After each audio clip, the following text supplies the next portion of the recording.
أعزائي المشاهدين، السلام عليكم ورحمة الله وبركاته، وأهلا بيكم في فيديو جديد. النهاردة جايب لكم فيلم قديم حبتين لكنه هيعجبكم جدا. كل اللي عليك إنك تصبر في البداية وتتفرج للنهاية علشان تستمتع بالحكاية. حضر الشاي بتاعك ويلا نبدأ. فيلمنا بيبتدي بنالين مرشح في انتخابات مجلس الشعب، واللي بيكون خسر قدام شانتي. بيقول لرجالته انتوا زعلانين ليه؟ انا خسرت في الانتخابات لكن كسبت شجاعتي. انا اول شخص في المدينه يترشح ضد شانتي، ولازم نكمل الحرب دي وننهي اللي بدأناه. وفجأة بيلاقي شانتي داخل عليه. شانتي ده يا صديقي زعيم مافيا، عنده رجاله وفلوس ملهمش عدد، بيعمل كل اللي هو عايزه غصب عن اي حد، ومفيش حد يقدر يفتح بقه. المهم بيقتل شجاع السيما قدام كل الموجودين. شانتي بيقول له هو بيطلع في الروح، مش عشان 10 20 واحد مدحوك هتفكر انك اقوى مني. مفيش حد على الارض اقوى من شانتي. هو ده الكذب بعينه بقى، شكله ما شافش ولا سمع عن العبد لله. المهم بعد ما بيخلص عليه بيقول للصحفي اكتب انه ما استحملش خسارته فانتحر، وبيسيبهم ويمشي. وهنا بيظهر معانا الراجل الشديد، الولد العنيد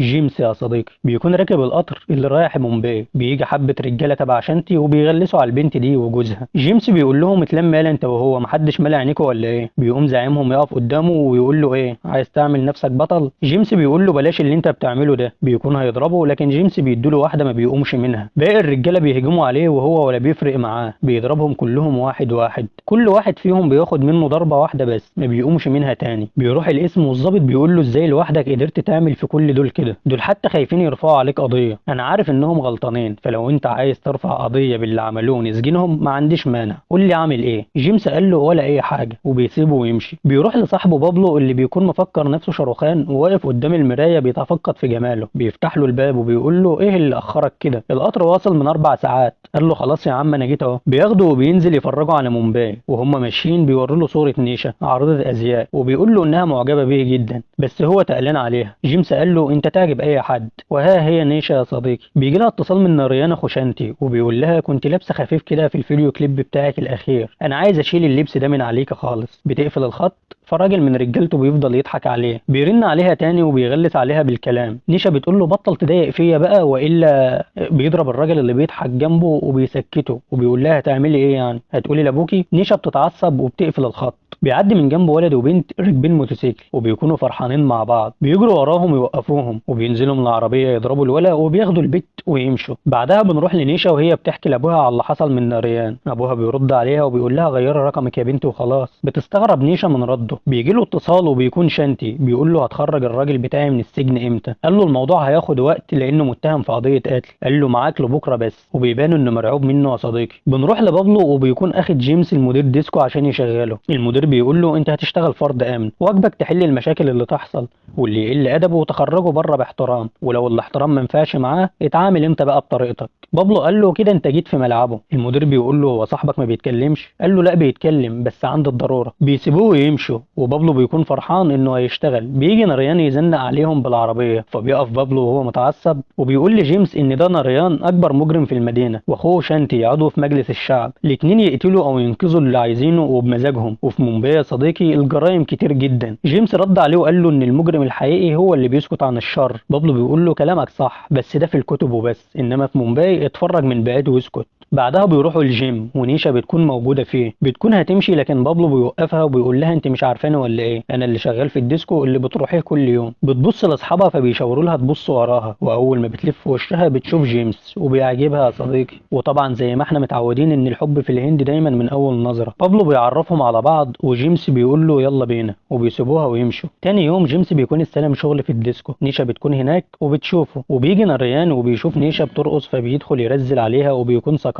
بيجي جيمس يقول له بعد اذنك اخرج من هنا، فبيضرب جيمس بالقلم. فبيمسكوا جيمس من ايده ويقول له بعد اذنك اخرج من هنا. بيجي المدير يقول لجيمس سيب ايده، انت ما تعرفش ده يبقى مين؟ جيمس بيسيبه بس بطريقته فبيقع على الارض. المدير بيتاسف لناريان وبيطرد جيمس من الشغل. جيمس بيخرج وبيكون ماشي لوحده على الطريق، فبتجيله نيشا بعربيتها وبتقول له شكرا. قال لها انا ما عملتش حاجه، انا كنت بأدي واجبي. وبيكون هيمشي فقالت له تعالى وصلك، وهو ما بيصدق يا صديقي وبيركب على طول. وبيفضلوا يتكلموا مع بعض طول الطريق لحد ما بتوصلوا للبيت. بيشكرها وبيسيبها وينزل، فبتقول له طب على الاقل قول لي اسمك. رد عليها وقال لها جيمس. بعدها بنروح لناريان وهو بيبص لوشه في المرايه وبيلاقي جرح فبيغضب جدا. بيروح لرجالته وبيسالهم ايه اللي في وشي ده؟ واحد رد عليه وقال له جرح. قام زرع له الشوكه في ايده وقال له انت شايفني غبي؟ ما انا عارف انه جرح. جه امتى في وشي ده؟ قال له واحد منهم احنا شربنا كتير قوي امبارح، وفي واحد شغال في الديسكو هو اللي عمل معاك كده. ناريان قال له كانوا كام واحد؟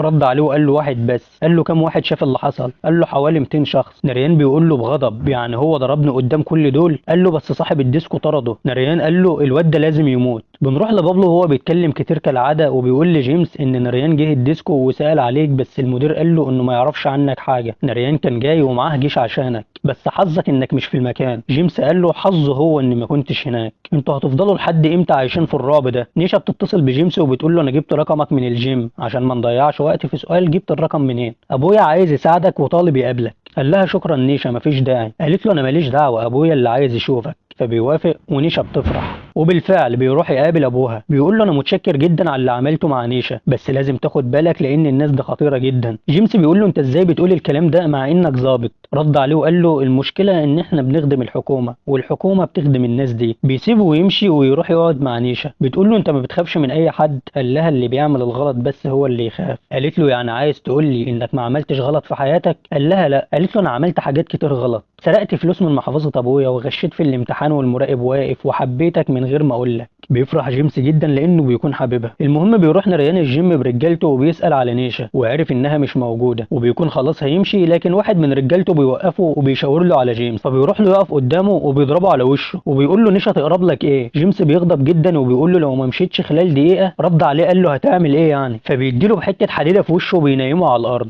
رجالته بيهجموا عليه واكيد انت عارف اللي هيحصل يا صديقي. ايوه بالظبط كده. بيضربهم واحد واحد وبيعلم عليهم وبعد ما بيخلص بيروح البيت. بابلو بيجي يقول له ايه اللي انت عملته ده؟ مش انا مفهمك الناس دول مين وبيعملوا ايه؟ يلا تعالى معايا نروح نعتذر لهم. قال له انا مش رايح في حته. قال له يا ابني هيقتلوك. رد جيمس وقال له ما يمكن العكس. قال له انا عارف انك جامد يا عم جيمس بس الناس دي محدش يقدر عليهم. اي حد بيفكر بس يقف قدامهم بيختفي من الدنيا. قال له انا ما عملتش حاجه غلط ولو حصل الموقف ده تاني هعمل نفس اللي عملته. وبيسيبه ويمشي. شنت بيروح يشوف اخوه في المستشفى وبيكون باين عليه الغضب. واحد من رجالته بيقول له اللي عمل كده لسه جديد في المدينه واسمه جيمس. بعدها صاحب الجيم بيتصل بجيمس وبيقول له ان رجاله شانتي جم كسروا الصاله وطحنوني ضرب وخدوا عنوانك من الدفتر اللي هو شقه بابلو يا صديقي. جيمس بيقفل الخط وبياخدها جري على البيت. في الوقت ده شانتي ورجالته بيكونوا وصلوا لبابلو. بيسالوا عن جيمس. بيقول له انا طردته من هنا. عامل لي فيها جيمس بوند وانا ما بحبش المشاكل. شانتي قال له انا مش هسال كتير هو فين؟ قال له اكيد هرب بس انت روح نام وانا هشوفه واجيبه لك لحد عندك. ما بيعجبوش الكلام. واحد من رجالته بيديله بنيه واحده بس ما بيقومش تاني وبيموت. واخيرا جيمس بيوصل بيلاقيه ميت فبيزعل وبيغضب جدا. بتيجي الشرطه وبتاخده على السجن. شانتي بيجي له وبيفضل يبص له وجيمس ما بينزلش عينه. فبيقول له شانتي ما بحبش حد يفضل باصص في عيني كده. جيمس قال له ولا انا. بيغضب شانتي وبيخرج للظابط. الظابط قال له مفيش دليل واحد ضده. شانتي بيقول له بغضب ده ضرب اخويا وانا هقول لك تعمل ايه. بيدخل الظابط وبيخلي العسكري يفك السلاسل من جيمس وبيضرب العسكري برصاصه في رجله عشان يلفق القضيه لجيمس. وبيقول لباقي رجاله الشرطه ان جيمس اللي ضربه. جيمس بيسمع الكلمتين وبيتحول عليهم. بيدي للظابط واحده برجله وبيكسر له رقبته. العساكر بيهجموا عليه وهو ولا بيفرق معاه. بيطحن فيهم واحد ورا التاني. بيتكاتروا عليه بس على مين. بيطوح فيهم شمال ويمين. بيخلص عليهم واحد واحد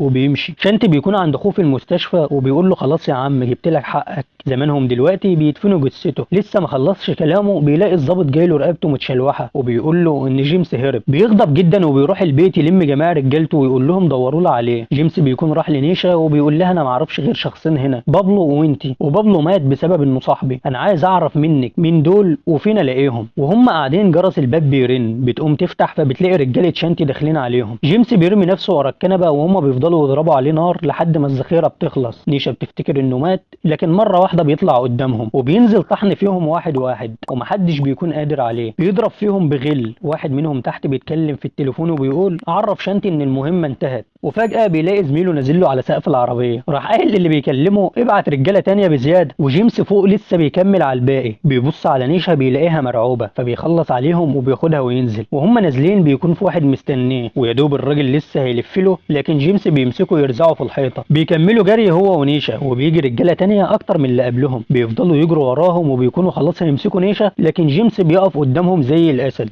وبيبدا يضرب فيهم واحد ورا التاني. اللي بياخد منه خبطه ما بيقومش تاني. بيفضل يضرب فيهم واحد واحد لحد ما بيفرشهم كلهم على الارض وبياخد نيشا وبيمشي. الرجاله بيروحوا لشانتي مطحونين فبيقول لهم يعني لا معاه سكينه ولا مسدس وعمل فيكم كل ده. النهارده عمل كده وهرب. بكره الناس هتبطل تخاف مني. الواد ده لازم يموت. بيجي اخونا ريان ويقول له ما عادش حد ليه دعوه بيه ولا حتى انت، لان انا اللي هقتله. بعدها بيظهر جيمس ونيشا وهي بتتصل بابوها وبتقول له على اللي حصل وبتعرفه مكانها، بس بيكون الضابط الخاين سامع المكالمه وبيعرف مكانها وبيقول لشانتي. بتخلص كلام وبتقفل الخط وبتقول لجيمس ابويا جاي دلوقتي وكل حاجه هتكون تمام. قال لها كويس، لما يجي روحي معاه علشان وجودك معايا في خطر. بيقوموا يدخلوا الكنيسه فبيشوف رجاله وبيعرف انهم تبع شانتي، والضابط بيجي بجيش كبير من رجالته. رجاله شانتي بيكونوا ماشيين ورا نيشا. جيمس بيشغل دماغه وبيمشي عكسهم، واول ما بيجي قصادهم بياخد السلاح من جنب الراجل وبيضربه طلقه في بطنه، وبيحصل شغب في المكان وبيقدر جيمس ياخد نيشا ويخرج. وهو خارج بيرجع يقتل واحد تاني منهم بطلقه في دماغه وبيكمل طريقه. بيخرج يلاقي الحكومه بيضربوا عليه نار فبيفلت منهم وبيركب عربيه وبيهرب، لكن الضابط الرزل ما بيسيبوش وبيطارده هو ورجالته، وبيجي نريان كمان برجالته. جيمس بيقدر يعطل عربيه نريان وبيهرب، لكن وهو ماشي بتيجي عربيه كبيره قدامه بيجي يتفاداها فبيتقلب. نريان بيفكر انهم خلاص وقعوا، لكن بيخرجوا منها عادي وبيهربوا في اتوبيس. وفجاه بيجي نريان ورجالته يوقفوا الاتوبيس، بينزلوا يفتشوه بس مش بيلاقوهم. بيتصل بشانتي ويقول له انهم اكيد في الغابه وانا عايزه حي. قال له ما تقلقش، الصيادين هيوصلوا له بسهوله. وبالفعل بيبعت له كلاب الصيد